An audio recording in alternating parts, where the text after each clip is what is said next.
Okay. Thank you. All right. Well, is it just us then, huh? Wow. It's like Okay. a specialized course. I guess so. I guess so. Oh my goodness. Well, um, all right, Marco and Maya, here we are. I'm And here. I'm here. Yeah. okay, I understand. I understand. And let me share the screen. Let's see. Let's see, advance. Okay. Um,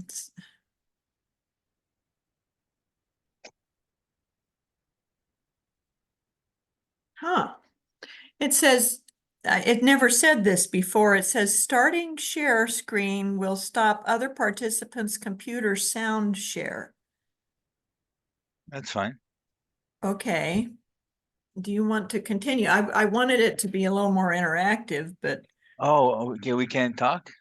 yeah, I think that's what it's telling me, and I don't understand. Well, mhm. uh, Maya, are you there? I just turned off my sound, as you can see. That's what it was talking about. Okay. Okay. Very good. As long as we can talk with each other, that's good. That's good. All right. So I will pick my program here. And there you will see the activities, the creative activity we are getting into. I hope the people who aren't here this afternoon can be here tonight. And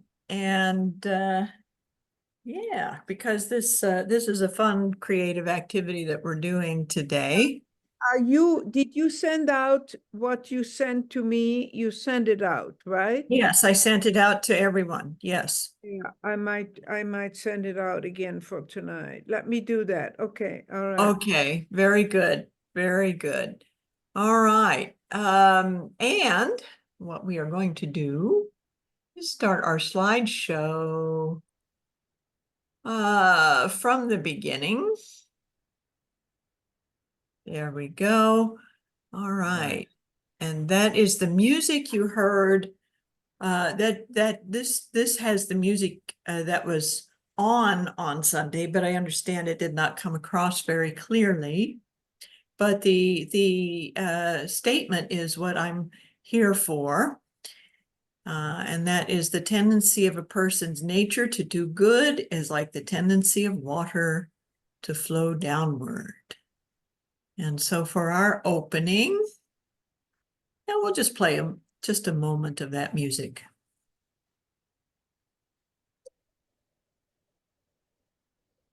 No, we Just can't hear the music. We cannot hear. you cannot hear the music. Okay, hold on. Share computer audio. Yes, I forgot to click the audio. Yeah, so I will begin again with the audio. There we go. Now, Yeah.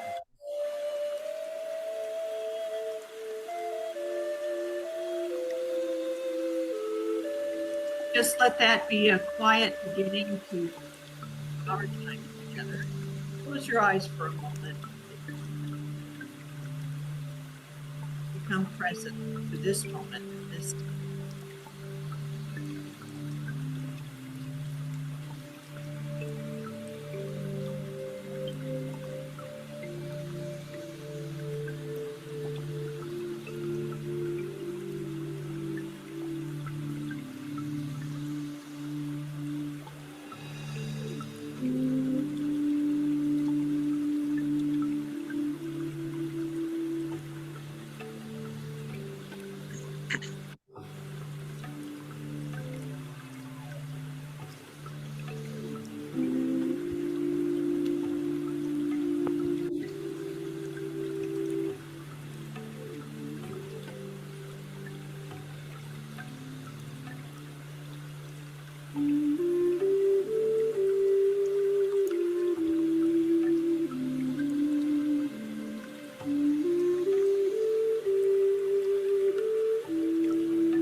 Just a feeling of flow. We're getting into the flow. All right. Let's see. Our next slide. What came to me for the name of our time together today is inherent and natural, the simplicity of being. Nice. Okay. And we are looking mostly at the Chinese ancient culture and religion today through Confucianism, Taoism, and Zen. And in ancient Chinese religion, ideas of creation and spiritual mystery were written in China between 1500 and 2000 years before Gautama Buddha. So very, very ancient, we're talking, well before the Judaic culture was forming, specifically in the form of the yin-yang principle of dualism and creative polarity. Above all was Tien, or heaven, and the impersonal spirit of goodness, or referred to as Shangti, or God, the personal supreme ruler, worshipped only by the emperor, heaven's only son. Now, does that sound familiar? A reference to heaven's only son. In this case, it is the emperor of China. This was the state religion that prevailed from before recorded history to the fall of the Manchu dynasty in 1912. So underneath everything else that developed and formed up until 1912, this was a predominant understanding of the cosmos. Okay, any thoughts or questions on that? I guess just to All confirm, right. And I have a little sense of humor sometimes, and this is yin yang for cat lovers. Being a cat lover myself. Don't worry, dogs will get equal time in this presentation. So yin yang for cat lovers. Confucius in 551 BCE. And Marco, do you know what BCE means? before Christ? Can you hear me? Do You can't hear me. No, You can't hear me? no. Oh, yeah. Are you on mute? Can you hear me? I can hear you, but I'm on mute. Oh, see, it did cut off your sound. Never mind. I don't know why. I don't know why. But it seems to have, oh, I know why. Hold on. Hold on. Okay, now. Can you hear me now? Try. Yes, I can hear you now. Oh, okay, okay. There's still a button on my computer I have to push after I mute the music. Yeah. Okay, okay. I have to remember to turn it back up. Okay. So BCE is the current way of referring to BC. It's a more universal term. It means before the Common Era. So we are now in 2024 of the Common Era, because this is a date that's shared around the world. There are other calendars with other dates. This is the one that most of the world shares. And it is based on the old Gregorian calendar of Christianity, which had BC, before Christ, and AD, Anno Domini, the year of our Lord. So now it's BCE, before the Common Era, and CE, the Common Era. But in 551 BCE, the youngest of 11 children was born in the province of Shantung, who was later to be known as Kung Fu. So where have we heard Kung Fu? It's a master, it's a mastery, it's a form of master or master Kung. In other words, the supreme master. The Latin version of which is Confucius.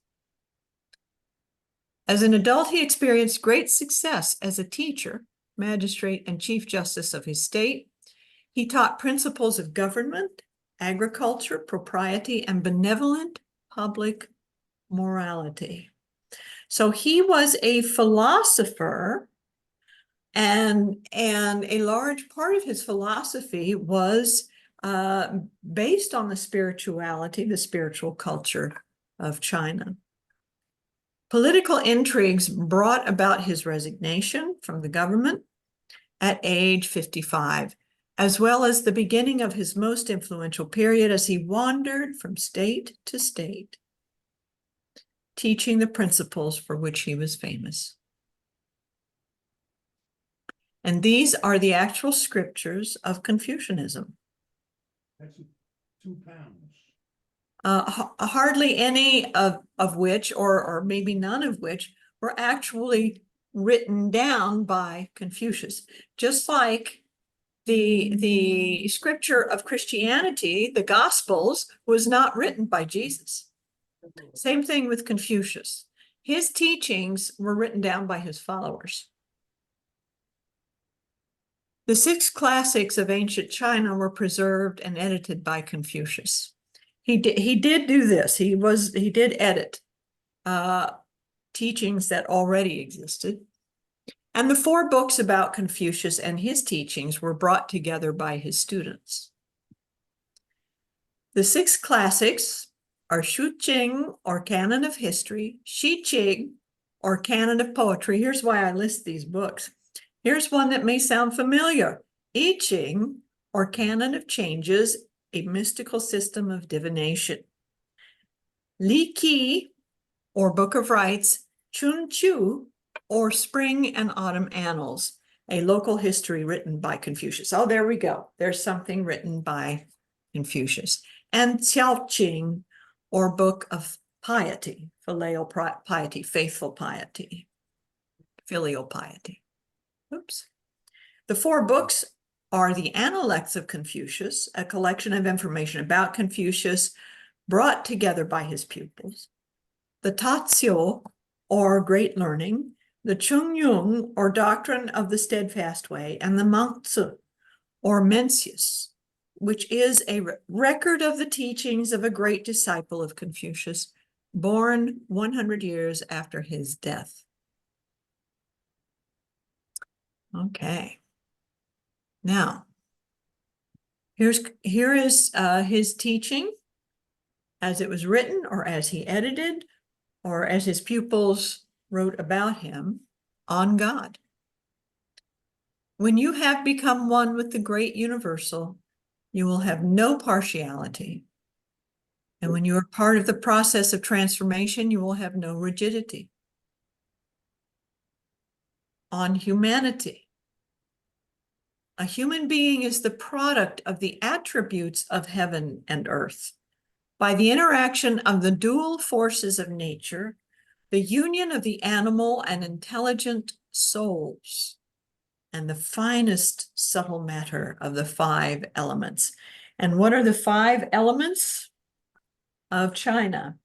They are earth, wood, metal, fire, water. And if you think about it, all of these elements, they come together in the human being. All right. On action. Let a person not do what their own sense of righteousness tells them not to do. This is something we can all make note of, isn't it? Let a person not do what their own sense of righteousness tells them not to do. And let them not desire what our sense of righteousness tells him not to desire. To act thus is all one has to do. So to step away from those things that our own sense of righteousness is not in alignment with, he is saying that's all we have to do. Those are the ethics of basic human living. And of course, Confucius also taught the golden rule. Let's not do to others what we don't want them to do to us. Yes, Maya. Yes, I have a question. Yes. I watch in a parking lot somebody hit another car, you know, bang into it, Yes. and then just walk away. Do I, according to Confucius, go up to that person and be the righteous citizen and say, I watched you hit the other car. I think you should leave your name. Or do I bless the situation and walk away? Because it's a very interesting concept between righteousness. Would you say something about this example? Okay, what I'm going to say may not help you in answering the question, because it is not just righteousness, it is your sense of righteousness. Right. It's my sense of righteousness would be, oh my God, this guy hit the other car and he's walking away. He's getting away with it, right? That's my personal reaction. Now, according to some later on readings in my life, I also have come to understand that interfering in the karma between those two people, one who owns the car and one who hit the other, is not mine to do. So I'm just Okay. curious about your being Confucius for us today. I Speaking, am. Seriously, I'm not backing off the question. I'm saying I'm not going to answer it because it is up to your sense of righteousness. So do you feel right about the choice not to step in? And because of what you have learned at a later time. well, Okay. that's what the others are thinking about this, because this has, it also has a cultural component. In my culture, Mm-hmm. step in. If you watch somebody abusing a dog or a child, in my Absolutely. culture, we step in. But it's in Confucius, in my Asian friends' culture, you do not. It is not mine, because it becomes a righteous indignation over somebody banging somebody's car or somebody disciplining a child. So this is an Asian versus a Western. In my Western way, we step in.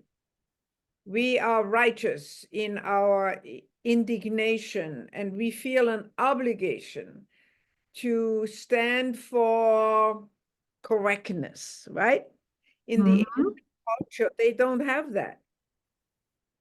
They don't interfere. I mean, you go to India, my God, they let somebody die on the street. I mean, it's a very different world. Okay. Hello, Derek. Hello. Okay, so, but if you go to Japan, there is no stronger culture on righteous and duty and fulfillment of your dharma, which is a Sanskrit word from India. It is the fulfillment of who you are here to be. Mm-hmm. So in that moment, who are you here to be? Are you to be a person who reminds someone of what the right thing might be to do for them, and they might just excuse my give you the finger and walk away, but have you fulfilled what your dharma, what your calling is? So that's what this is about. Are you fulfilling on who you are here to be? And Marco, and first I want to say welcome, Derek. Hey, welcome, Good to Derek. see you. Hello, good to see you. Yes. It's great to be here. So yes, any other comments on that? Because I like to hear what Yeah, you.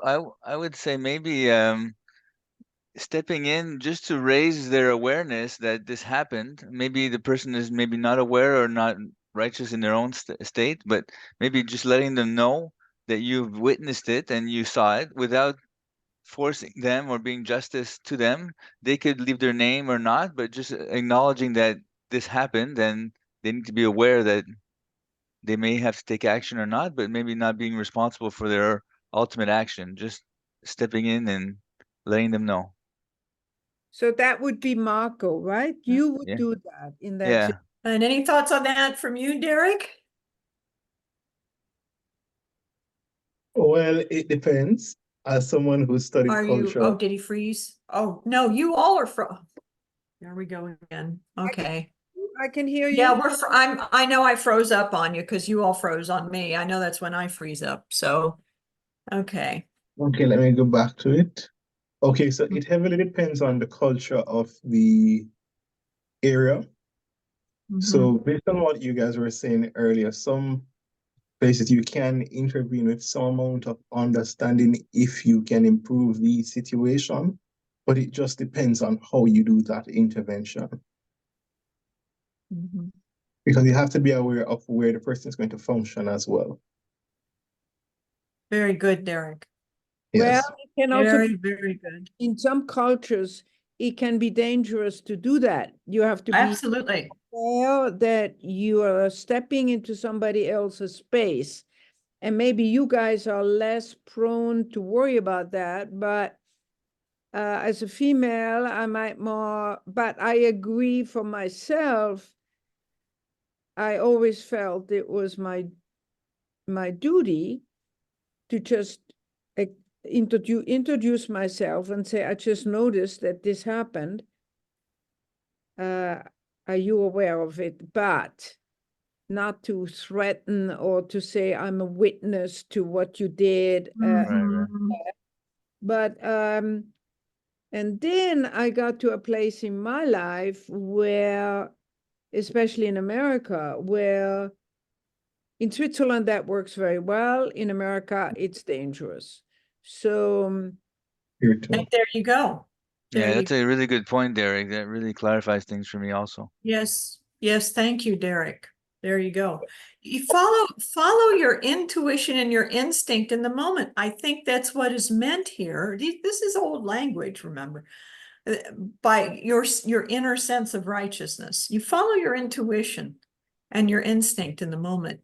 If there is, it is dangerous in some cases to do something like that. And in other cases, you might just say, hey, did you notice what happened there? Derek. Yes, so that is where we go back into the concept of, that's where we look at social construct and culture, and we have to look at subcultures.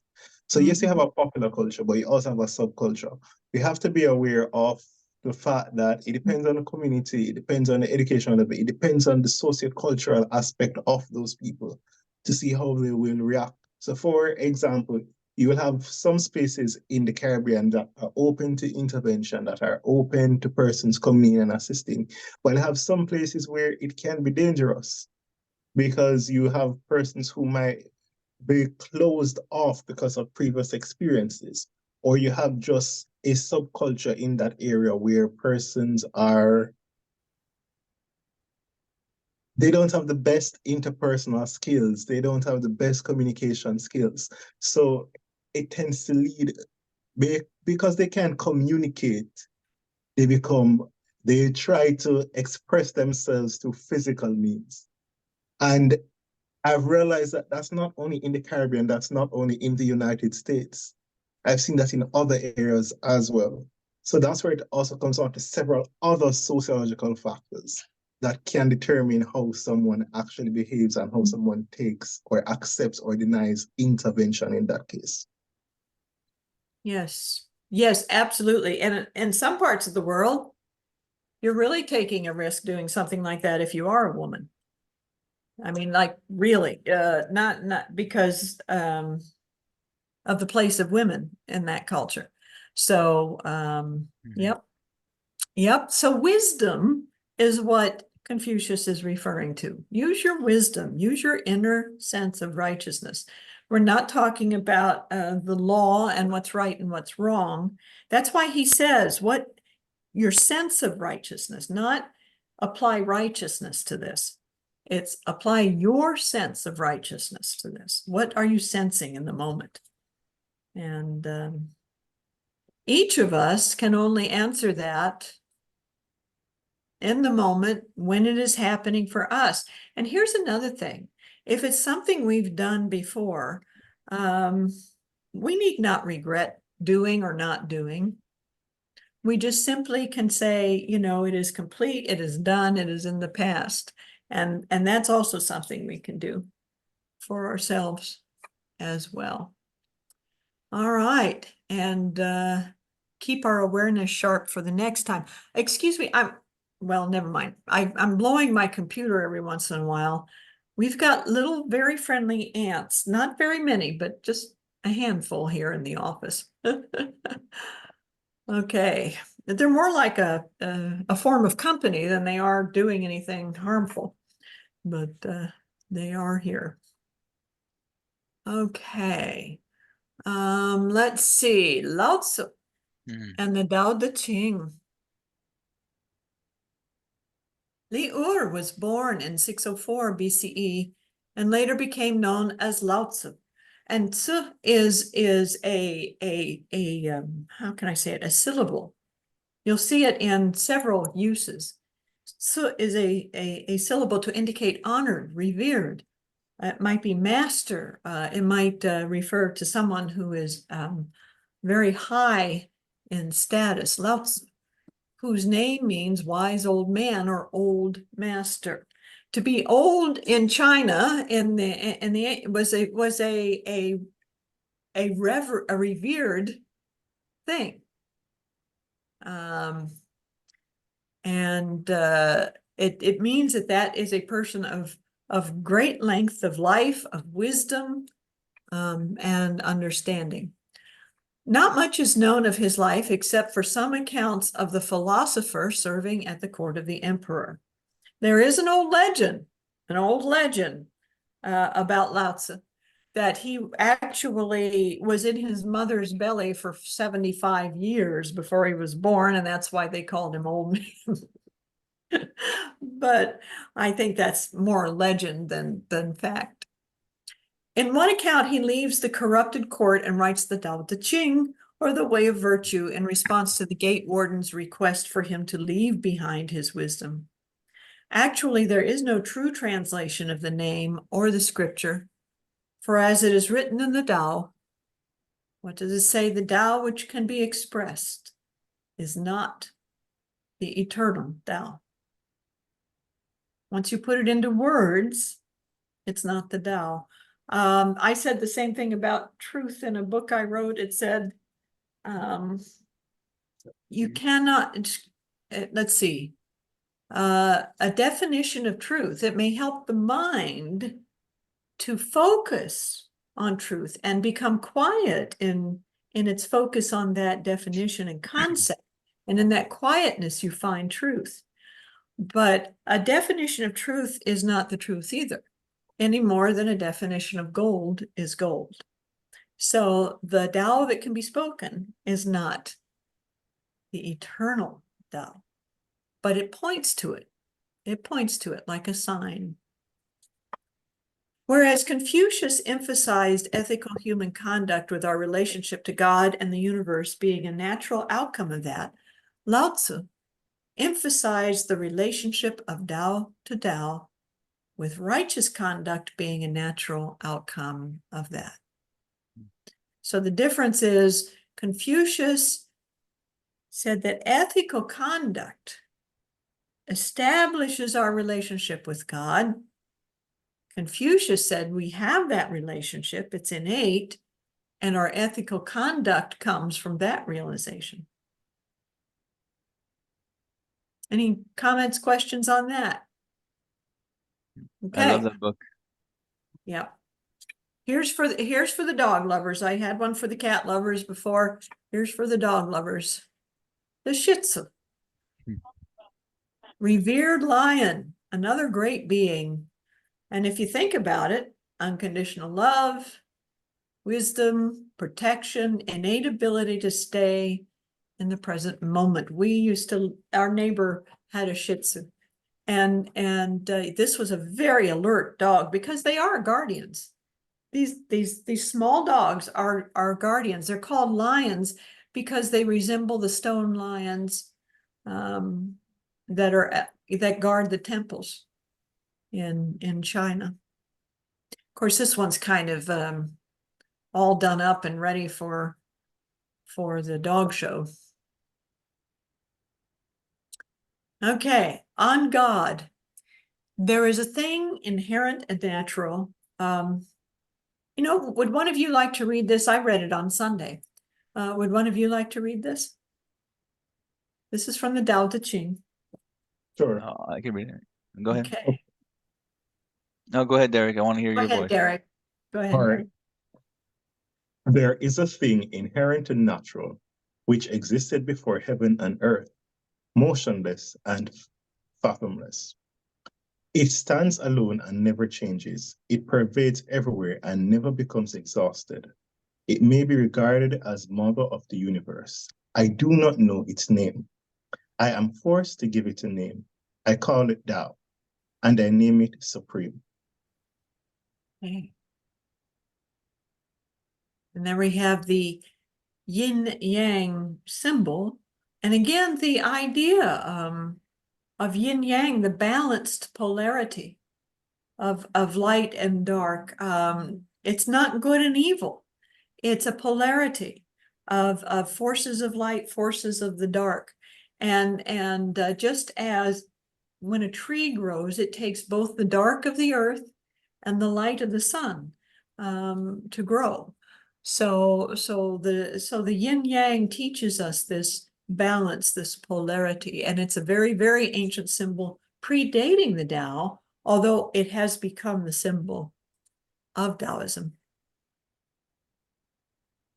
Okay, how about you, Marco, on humanity? Yeah, sure. Knowing others is intelligence. Knowing yourself is true wisdom. Mastering others is strength. Mastering yourself is true power. There you are. And on action, Marco, would you read that? Yeah. Simplicity, patience, compassion. These three are your greatest treasures. Simple in actions and thoughts, you return to the source of being. Patient with both friends and enemies, you accord with the way things are. Compassionate towards yourself, you reconcile all beings in the world. Now get that last line. When you are compassionate with yourself, you reconcile all beings. Because we're all one. Mm-hmm. That's right. That's right. Because how can you experience compassion at all and not experience it toward everyone? And it's very difficult to be compassionate toward others and not be compassionate with yourself. It works the other way around as well. Okay. Any other thoughts on that? Great. Yeah. I just want, can you explain, Laura, 2 minutes, the contrast between the dualistic view and I guess unity is non-dualist, right? Unity is, how can I say it? It's not dualist. Dualistic implies, and although dualism is used as a word describing it, because dual simply means two. Yeah.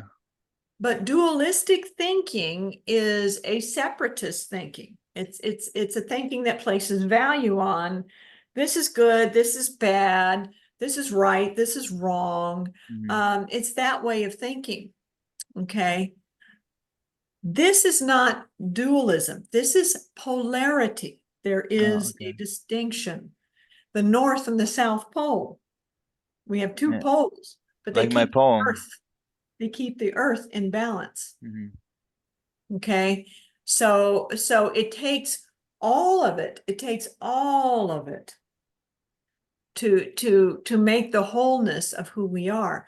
We cannot exist. There's no existence without duality. Okay, but that's not duality and dualistic thinking distinct. Duality, dualistic Okay. thinking. Okay. Okay. There is no existence without duality. It takes two to make another one. You know, the things that, again, we have light, we have dark, and we have one day. You know, duality is everywhere as a balancing aspect of the universe. That's why Confucius said we have both the animal, as human beings, we have both the animal and the higher intelligence. So yeah, so we're talking polarity here, not duality. Thank you very much. Mhm. All right, and now to Zen. All right. Zen is from the Sanskrit word dhyana, the meditation posture in which Gautama, otherwise known as Shakyamuni, the sage of the Shakya clan, and that's how he was known in the more eastern countries, received enlightenment while under the Bodhi tree. When Buddhist monks came to China in 206 BCE, that's again before the Common Era or before Christ. When Buddhist monks came to China in 206 BCE, the practice of Zazen, or Zen meditation, began. It was in perfect harmony with the Confucius and Taoist philosophies of simple and non-judgmental awareness and became part of the Chinese culture. So when you think of Zen and the country, you don't normally think of China, do you? You usually think of, or at least I do, usually think of Japan. So in the late 7th and early 8th century CE, the influence of Zen spread when Changsong schools of Zen meditation were established under the Tang Dynasty, Earlier in the 7th century, Zen was introduced to Japan. It took hold under the Asuka dynasty and became a very popular and disciplined way of life over time. In fact, it became the prominent practice, spiritual practice. And even to say spiritual is not Zen because it involves spirits. Zen is just the nothingness. It is the emptiness. Okay. It's the pure, mindful attention. The word mindful comes from the Zen practice. To be mindful is not to have a full mind. It is to have your mind embrace all that is around it, be totally aware of all that is around it, or in front of it, or within.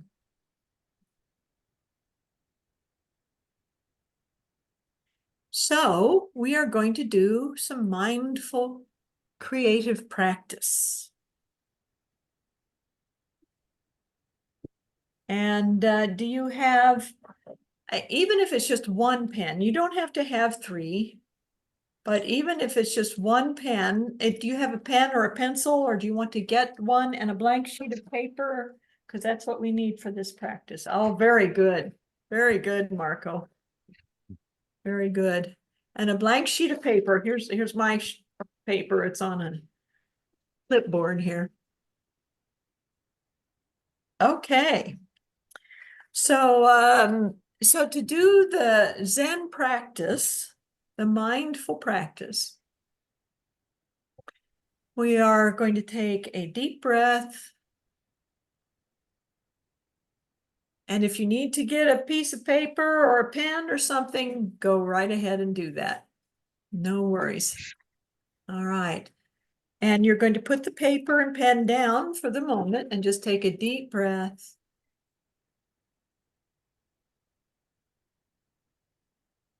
And for a silent, brief moment, just become totally present.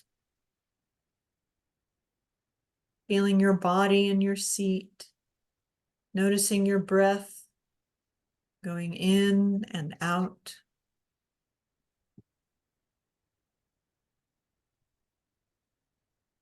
Taking in the environment around you. What do you hear? What do you see? What do you sense? You can keep your eyes open, but it's what we call in the Siddha meditation, it's what we call soft eyes, meditative eyes.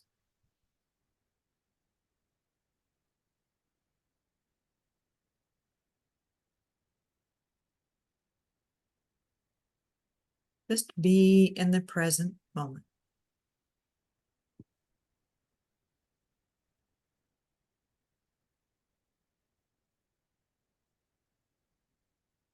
And now take a writing instrument, whatever it may be, of your favorite color, or it might be just the one that you have. Take it and hold it in your hand.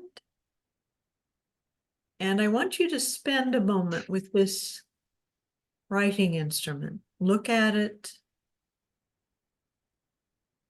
Focus on it. What do you notice about it? How does it feel in your hand?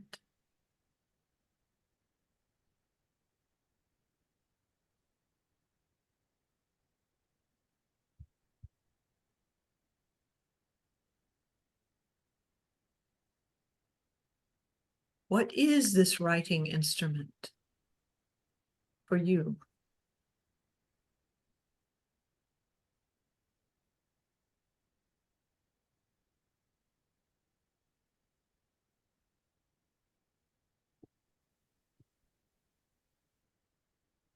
And when you feel complete with that, I invite you to do a little bit of practice before you do it on paper. We're going to draw circles. Now remember, the perfect circle doesn't have to be perfect to be perfect, okay? So if your circle's not like a perfectly round, couldn't be measured out with, you know, with a compass or anything like that, no worries, no worries. But just practice in the air a little bit, drawing circles. You know, just get yourself used to the motion. If you've ever seen the movie The Karate Kid, this is the art of waxing the car. Wax on, wax off. Like that, okay? Yeah, just practice drawing circles. And when you are ready, take your blank piece of paper and draw a circle.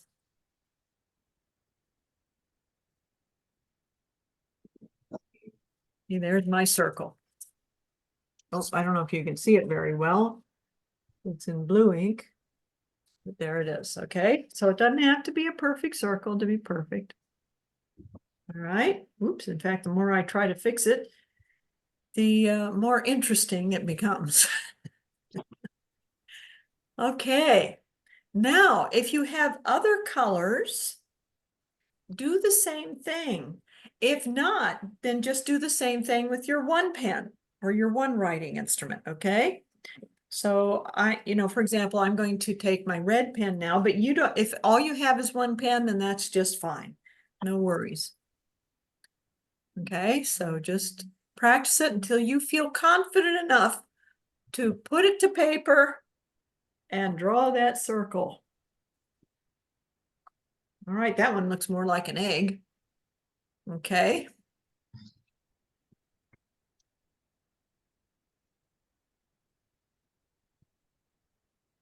All right, and now do it with the other. Do it a third time. So that you end up with 3 circles. And they are what they are, and they are not what they are not. So don't worry about the shape of them. Don't worry about how they're coming out. They are not going on display, okay? Unless you want to do that at some point. All right, so drawing that circle. Oh. Okay, very good. I think I drew Mickey Mouse. Look at that. Nice. Looks like I drew Mickey Mouse there. Okay. All right. Which is probably how Mickey Mouse got started, with 3 circles. All right. Now, take your instruments, and if you have any, I also asked if you wanted to, this was the bonus, you could bring decals or stickies or anything like that. The only thing I have are these little tags that you put into, when you're reading a book, little bookmark tags. So yeah, just create a little bit. It can be the scribble of a child. It can be, if you're more artistic, you might be more artistic with it. Just create a little bit, something with your circles. Okay, see what you come up with. For me,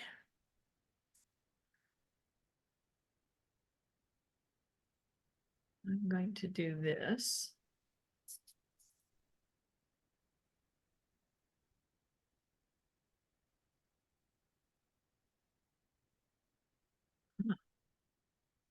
Okay. Let's do a little bit.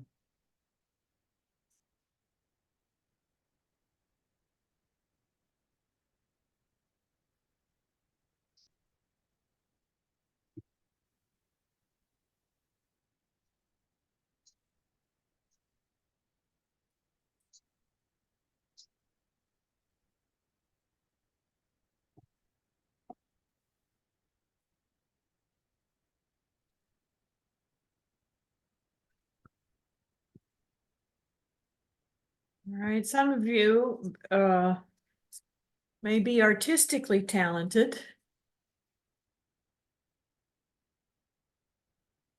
But if you're not, this is art that just comes from your present state of mind.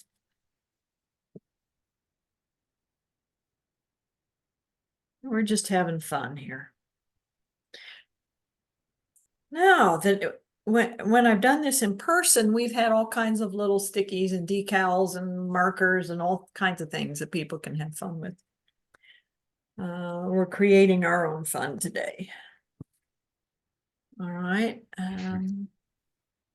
Yep. Okay. Now,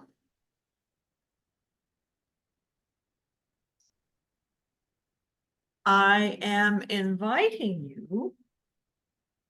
Oh, good. Our timing is really, really good here. We're going to finish well before we get past our time. Our time goes to 3:15. So I'm inviting you to look at your creation. Okay. Whatever it may be. All right. And to take that creation, and here's what I'd like you to do over the next week. I would like you to take this and put it in a place where you see it every day. Now, just become present to it. If it inspires you to create something else, then create something else. If it just is speaking to you just the way it is, let it speak to you just the way it is. Either way, it is speaking to you from what it is. And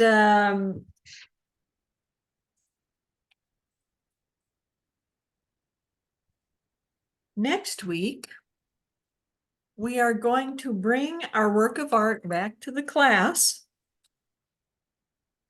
And we can show it if we want or not. Okay, you still don't have to show it to everybody.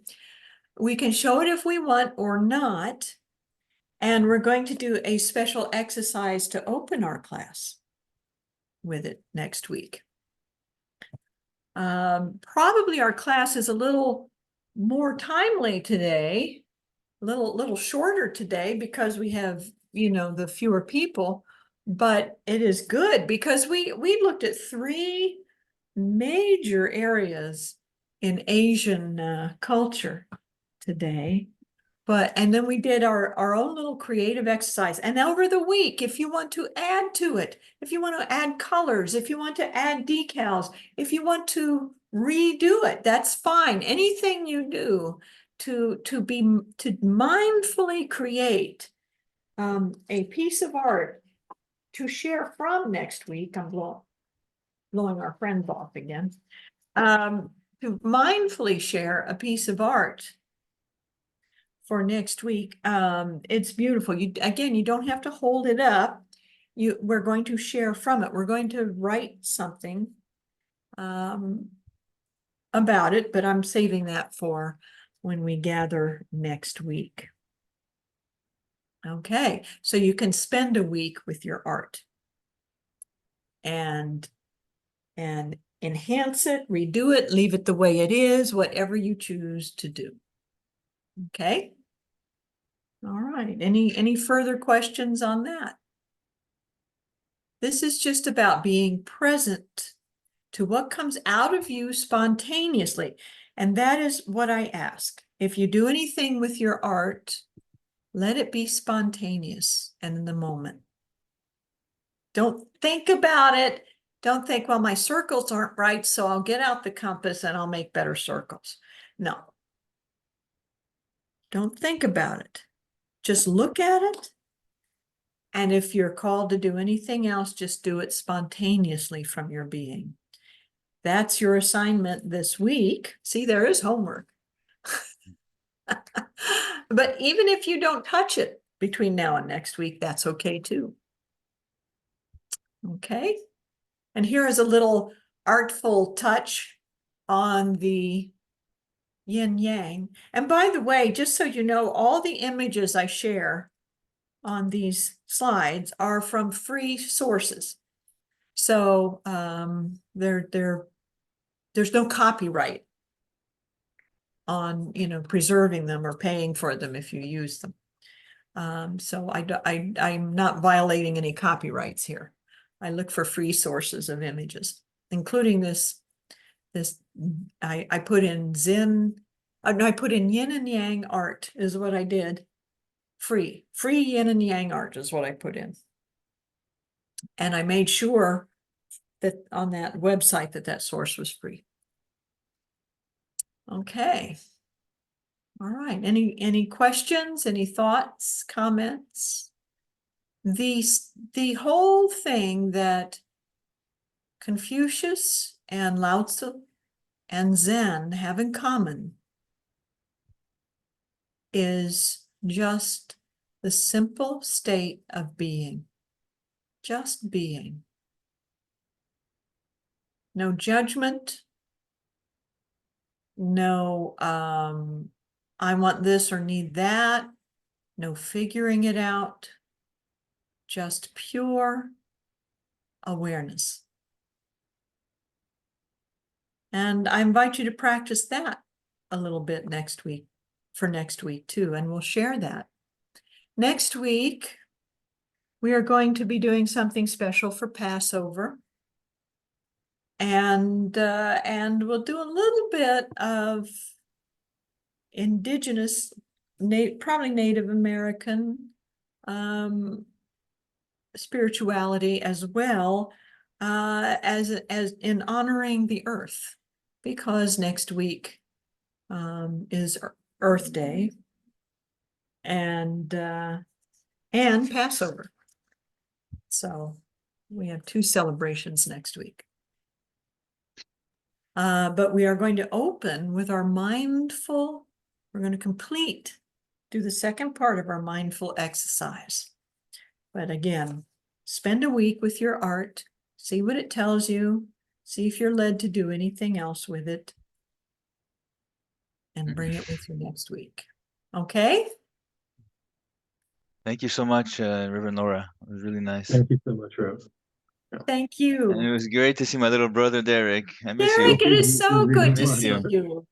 Derek Yes, Ropes, that's do you get my emails, Derek? I want to I make think sure. I do. You I do? think I do. Yes, I think I Okay. do. Okay, very good. Very good. Okay. All right.